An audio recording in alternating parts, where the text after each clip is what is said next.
So there is outcry tonight for a new system to be put in place at the FBI regarding its tip line. Take a look at how they handled a call less than 2 months ago from a woman who said she was very close to the shooter. She describes his disturbing social media posts and how he likes to cut up animals. The FBI employee responding, The woman says he lives with guns and is, quote, going to explode. The FBI employee responds, okay. He has a, quote, whole bag with all kinds of rifles, and he's going to buy more.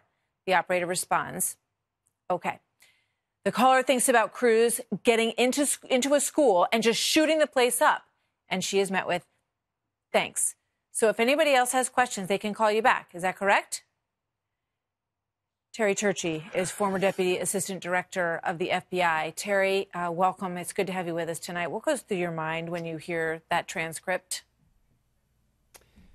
Martha, it's hard to sit here and do this interview with you. If we're going to go out to the public and say that if you see something, say something, we have to be ready to do something. And that was always what the FBI stood for. And I have to think, if you look back to the days after 9/11, a lot of decisions were made about how to allocate resources and where to put agents. And in freeing up a lot of agents to do terrorism and other work, I think a lot of them were taken off of complaint duty, because in the day I was in the FBI, being a complaint agent was a big deal. We were very careful in field divisions to choose the right people to put on complaint duty. So you talked to an agent. You called your local FBI. You talked to an FBI agent.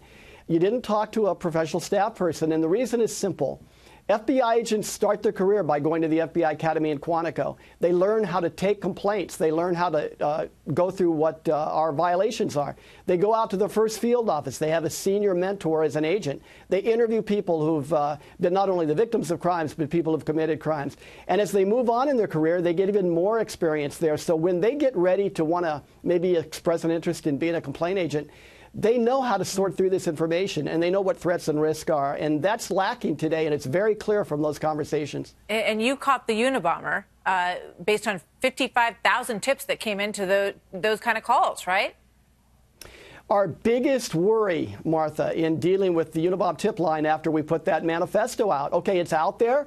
We hope somebody will recognize it. Now, we have to be able to pick it out, the right complaint and the right call from all the calls we got. And yes, we got 55,000 calls to the Unabomber tip line between September 19th, when we put out the manifesto, and the middle of February. That call that actually was the call that broke this case came from an agent in Washington field office who actually refused to take no. She'd been discouraged, actually. Her name was Molly Flynn, but she called out to San Francisco 4 times over the intercom system, and an agent supervisor named Joel Moss answered that call.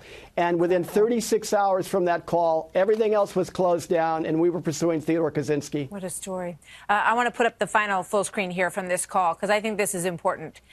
Because the caller says, are you an agent? This is at the end of the phone call that we just spoke about. We are intake specialists, ma'am. Okay, very good. I don't know whether to call you or Homeland Security or who. I just want, to get this off my chest in case something does happen. I do believe something is going to happen. It's pretty shocking.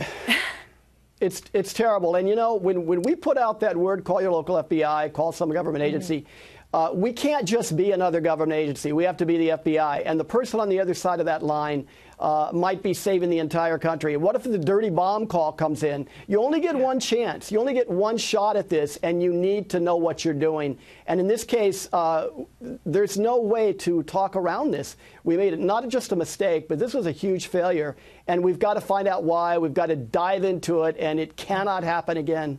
Well, let's hope they're taking this very seriously at the current FBI, and that they're instituting the changes that you are talking about in terms of putting agents back in charge of receiving these calls. Terry Turchie, thank you so much. Good to talk to you tonight. Thanks, Martha.